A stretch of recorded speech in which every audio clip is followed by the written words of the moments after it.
मुख्यमंत्री जी का बयान पढ़ा था कि भाई हम जो भी अग्नि होगा वीर उसको हम नौकरी देंगे। तो एक काम कर लें, जितने हरियाणा से अग्निवीर हों उनको पहले ही यहाँ नौकरी दे दें और 4 साल के लिए डेपुटेशन में भेज दें और फिर रात्रि ज्वाइन करवा दें। ये तो लगता है भाई उसका भविष्य सुरक्षित माना जाएगा। अब उसका भविष्य सुरक्षित नहीं, खाली आश्वासन पे एक्स सर्विसमैन को भी कह रखा है कि हम सबको नौकरियां देंगे। किसको कितनी नौकरियां मिली, कैसे मिली?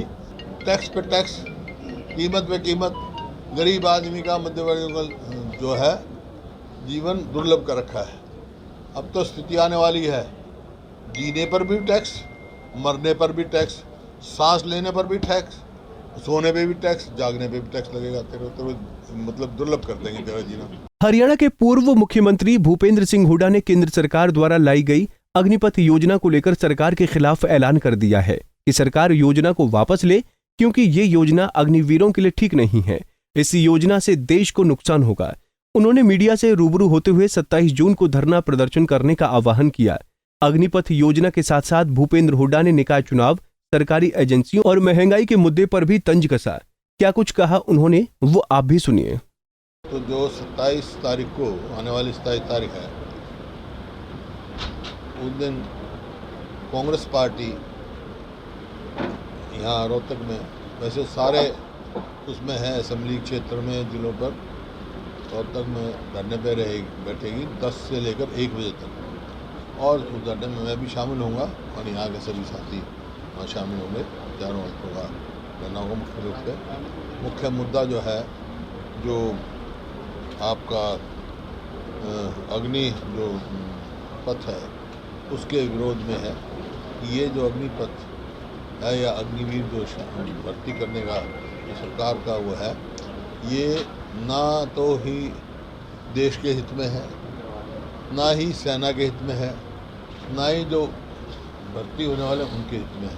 मैंने मुख्यमंत्री जी का बयान पढ़ा था कि भाई हम जो भी अग्नि होगा वीर उसको हम नौकरी देंगे। तो एक काम कर लें, जितने हरियाणा से अग्निवीर हों उनको पहले ही यहाँ नौकरी दे दें और 4 साल के लिए डेपुटेशन में भेज दें और फिर रात्रि ज्वाइन करवा दें।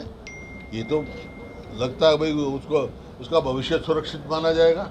अब उसका भविष्य सुरक्षित नहीं, खाली आश्वासन पे एक्स सर्विसमैन को भी कह रखा है कि हम सबको नौकरियां देंगे। किसको कितनी नौकरियां मिली, कैसे मिली?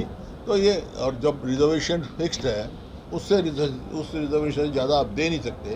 तो ये गलत आश्वासन देना मैं समझता हूँ वो नहीं है, अभी कोई वो नहीं है। मेरा यही सरकार से आग्रह है और इसी वास्ते हम गांधीवादी तरीके से शांति प्रिय ढंग से धरने पे बैठेंगे 10 से 1 बजे तक कि सरकार इसको चर्च रोड पे, चर्च रोड पे टेलीविजन स्टेशन किस पे? Church road. हाँ, चर्च रोड पे वहाँ हम बैठेंगे 10 बजे से 1 बजे तक। और यही है कि सरकार जो है इसको पुनर्विचार करके वापस ले। और बहुत सारे हैं, ठीक है, मिलिट्री रिफॉर्म्स करने चाहिए। मिलिट्री रिफॉर्म्स की कहीं कहीं जरूरत भी पड़ती है। कांग्रेस तो लड़ी नहीं थी, सफाया तो बीजेपी का हो गया। क्योंकि आप देखो ना, 18 में चुनाव हुए गाय के, उस टाइम बीजेपी को 49% वोट मिली और अब कितनी मिली है? 26%। इसका मतलब 4 व्यक्तियों में से 3 ने खिलाफ दिया है। ये तो कहीं रही नहीं। बात वो कर रहे हैं कि खिसियानी बिल्ली खंबा नोचे। मुख्यमंत्री गृह जिले में सफाया हो गया, उप मुख्यमंत्री के जो असेंबली के जहाँ सिंबल पे लड़ रहे थे, कांग्रेस तो किसी सिंबल से लड़े नहीं। जो आज़ाद कितने से कहाँ पहुँच गए। मतलब बीजेपी को 26% और आज़ाद को 53%, इंडिपेंडेंस को। वो कौन है भाई? कहाँ है इनका? इतनी तेजी से गिरावट हुई है इनकी वोटों में कि बस अपने जो कहते हैं कैमोफ्लेज कर रहे हैं। आपने किसानी बिल्ली खंबा नोचती है, ये तो उदाहरण है पुरानी। अपनी हार को छुपाने के लिए कांग्रेस का नाम ले। कांग्रेस तो चुनाव लड़ी नहीं। कहाँ लड़ी चुनाव? कांग्रेस का सफाया तो इनके हाथ में नहीं है, कांग्रेस का सफाया तो लोगों के हाथ में है। लोग इनका सफाया कर देंगे आपके। देखिए, आरोप लगे हैं, उसमें क्या है क्या नहीं है, लेकिन एक बात ठीक है कि जो एजेंसीज हैं, सरकारी एजेंसीज हैं, चाहे वो ईडी है, चाहे सीबीआई है, चाहे इनकम टैक्स है, उनका राजनीतिकरण नहीं होना चाहिए और राजनीतिक हथियार नहीं बनना चाहिए। तो क्या आपको लगता है कि उसको मैं क्या बता सकता हूँ, मैं हथियार के तथ्यों के बगैर क्या बता सकता हूँ? मैं वहाँ किसकी क्या वो है क्या कह सकता हूँ? नहीं, अकेले महाराष्ट्र मैंने को बता दी, लेकर नहीं, मैं वैसे कह मैं रहा तो हूँ। बता दी, सब देश के बारे में कह दिए, कोई भी हो, किसी की भी सरकार हो, सरकारी एजेंसियों का राजनीतिकरण करना गलत है। हो रहा है जो ये एलिगेशन लग रहे हैं तो इसमें कुछ ना कुछ तो होगा ही।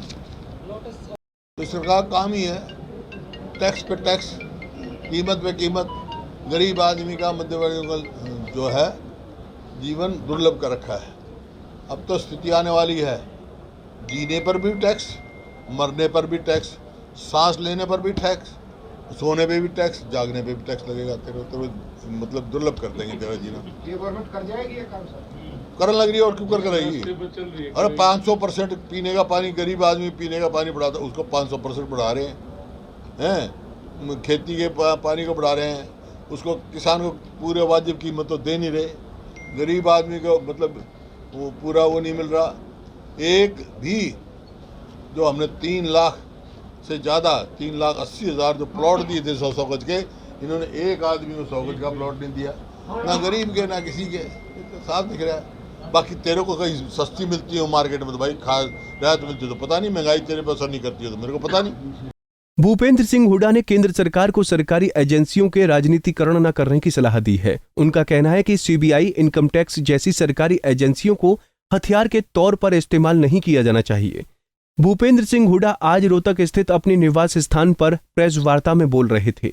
साथ ही उन्होंने कहा कि हरियाणा सरकार तो अब आम जनता के जीने मरने और मांस लेने तक पर भी टैक्स लगाने जा रही है। साथ ही उन्होंने कहा कि अग्निपथ योजना देश हित में नहीं है और हरियाणा कांग्रेस 27 जून को पूरे हरियाणा में इसके खिलाफ धरना देगी। रोहतक से दीपक भारद्वाज, पंजाब केसरी टीवी। हमसे जुड़े रहने के लिए हमारे YouTube चैनल को सब्सक्राइब करें और नई वीडियो की नोटिफिकेशन के लिए बेल आइकॉन को दबाएं। अगर आप ये वीडियो Facebook पर देख रहे हैं तो लाइक जरूर करें और ज्यादा से ज्यादा शेयर करें। धन्यवाद।